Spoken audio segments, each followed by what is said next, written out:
La construcción europea es un proyecto largo y complejo que vive en constante proceso de replanteamiento y revisión, como sucede también en estos momentos, en los que algunos llegan incluso a cuestionar la propia continuidad de la moneda única, hasta hace poco considerada como un hito el más importante de este recorrido.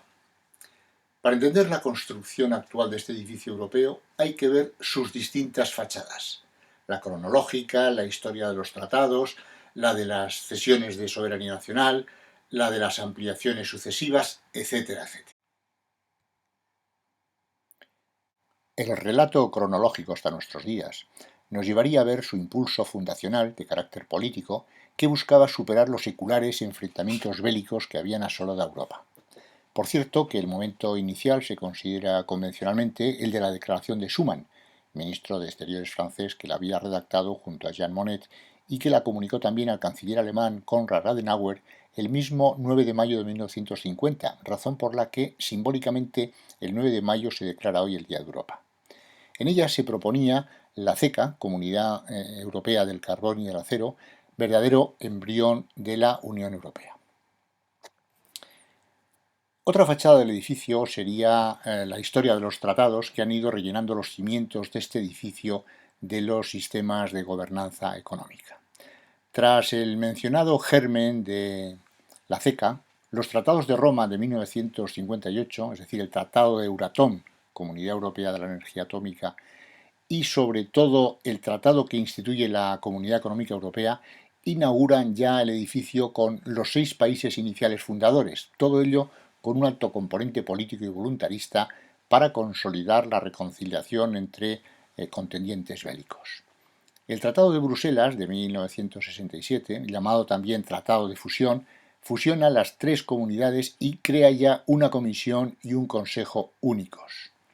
En el 87, el Acta Única Europea sienta las bases del mercado interior, haciendo ya desaparecer las fronteras.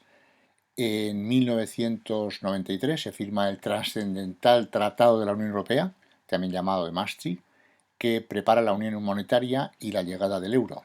Sin embargo, hoy se aprecian mejor los fallos de diseño de este tratado, que se han puesto más de relieve con la actual crisis de las deudas soberanas.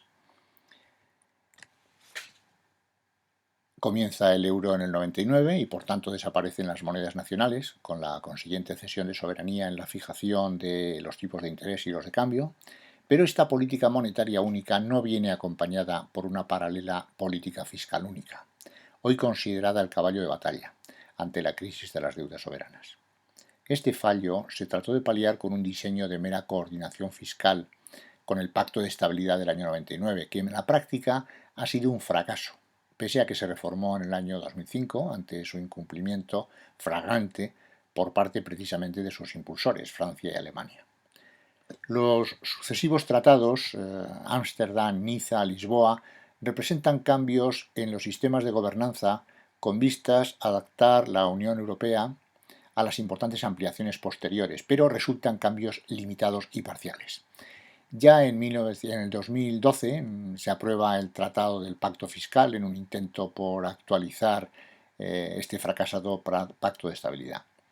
Trata de impulsar mayor rigor fiscal mediante la famosa regla de oro, que prohíbe que los Estados miembros superen un déficit público del 0,5% de su PIB, aunque en términos estructurales, cuidado, es decir, quitando del déficit nominal los elementos de naturaleza cíclica, es decir, los debidos a las fluctuaciones propias de la economía. Hoy entendemos los tratados como la versión consolidada de los 2 tratados que definen el funcionamiento de la Unión, es decir, el Tratado de la Unión Europea y el Tratado de Funcionamiento de la Unión Europea. Desde el principio, los avances importantes han seguido un procedimiento habitual. Encargar primero un informe a un grupo de expertos, a veces llamados sabios, para luego presentarlo al Consejo Europeo para su discusión y eventual adopción de las medidas pertinentes. Por ello se nos ocurre que un método original para entender la Unión Europea de hoy puede ser repasar la historia de estos informes. Entre otros yo citaría como más relevantes estos 3. El Plan Barre, que es primer ministro francés, recoge las inquietudes ya de los años 60 para crear una moneda común ante las tensiones del sistema monetario que empieza a dejar de funcionar bien con el régimen estable de paridades fijas. Se presenta en el año 1969 a la cumbre, que aprueba un grupo de trabajo presidido por Pierre Werner, primer ministro de Luxemburgo, para desarrollar una estrategia para la creación de una unión económica y monetaria. El informe Werner, por lo tanto, propone esta unión económica y monetaria en varias fases, pero la crisis impide el desarrollo del plan, aunque hoy se considera que fue el germen de los desarrollos posteriores. El informe Delors, francés, presidente de la Comisión Europea 10 años, aprobado en el 89, traza el camino en 3 etapas para crear el euro, que sería perfilado luego mejor en el Tratado de Maastricht que hemos mencionado.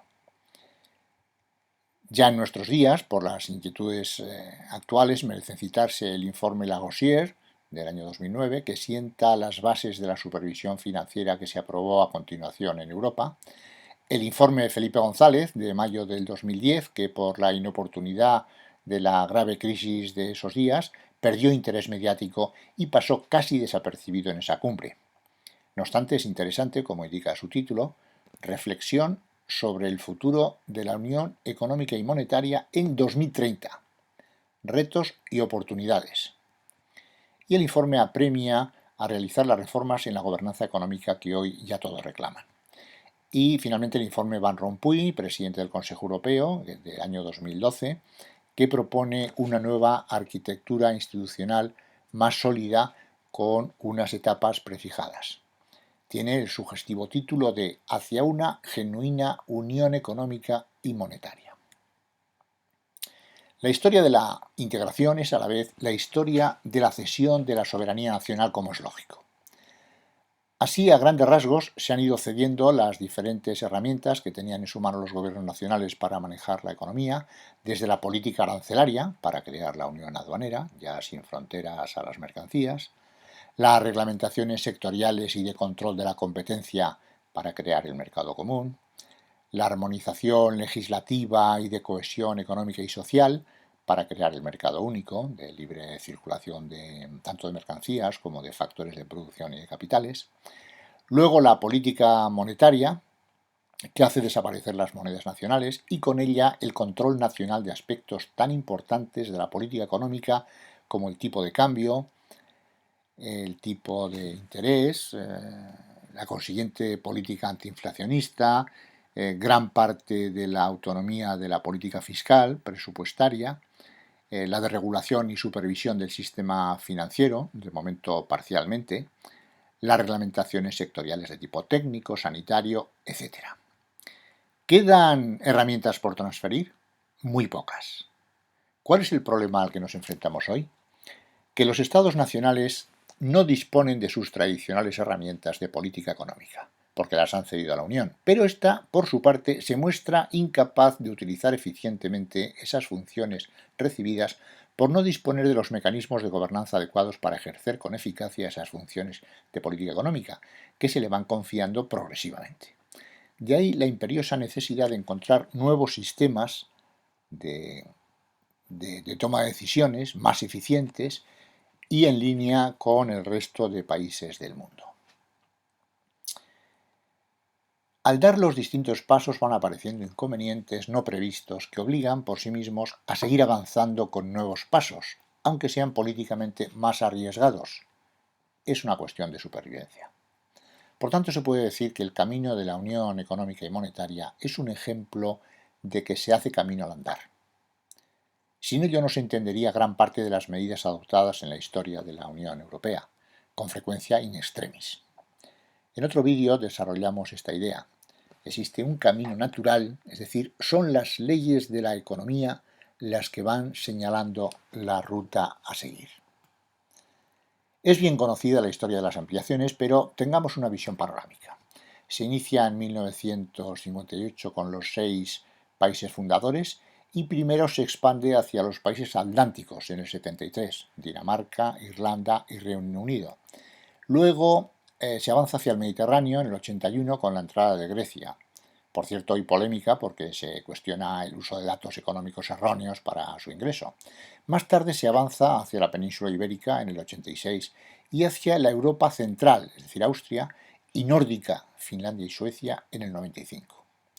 La gran ampliación, con la incorporación de 10 países, se produce en el año 95 con los pequeños países insulares del Mediterráneo, Chipre y Malta, y sobre todo extendiéndose hacia el este, que incluye a los países de la órbita de la ex Unión Soviética, tanto los bálticos, Estonia, Lituania y Letonia, como los del antiguo Comecon, es decir, Polonia, Hungría, Chequia, Eslovaquia y Eslovenia. Por su parte, la incorporación de Bulgaria y Rumanía en el 2007 puede considerarse como una segunda parte de la ampliación anterior. Podemos destacar que la reunificación de Alemania en el año 1990 supuso una ampliación, pero sin aumentar el número de países, y que realmente en su evolución cada vez ingresan países con menor nivel de renta. En rojo aparecen los países que al tener el euro como moneda forman parte de la Unión Económica y Monetaria. La construcción europea, por tanto, es un proceso en marcha. En el actual mundo globalizado y multipolar, que necesita una nueva gobernanza internacional, Europa está a la vanguardia de lo que podríamos llamar innovación institucional y puede servir, por tanto, como un modelo exitoso, experimentado y además a escala real.